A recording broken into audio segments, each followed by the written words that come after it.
नमस्कार. माझं नाव आहे डॉक्टर मिलिंद सुधाकर सज्जनवार. आजचा नवरात्रीचा 5वा दिवस आणि आजचा रंग आहे हिरवा. हिरवा रंग हा स्वास्थ्याचा मार्ग आहे.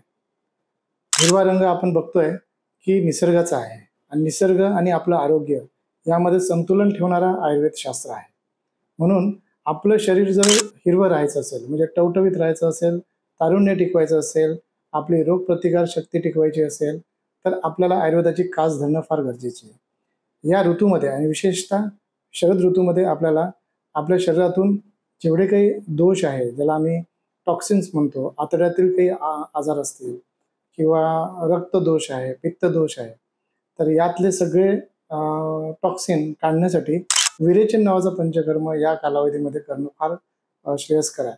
तर आपल्या आरोग्यासाठी, स्वास्थ्यासाठी विरेचन, रक्तमोक्षण ह्या ज्या 2 पंचकर्म आहे या पिरियडमध्ये करायला पाहिजे. आता हे जे विरेचन आहे, हे आपल्या आतड्यातले दोष, रक्तधातू, पित्तदोष, लिव्हर आणि स्प्लीन सारखे अवयव, गाल ब्लॅडर, पॅन्क्रियाज यासंबंधी आजार, त्वचेचे मोठे आजार, केसांचे आजार, मेंदू संबंधी आजार, तर अशा विविध आजारांवर हे विरेचन काम करतं.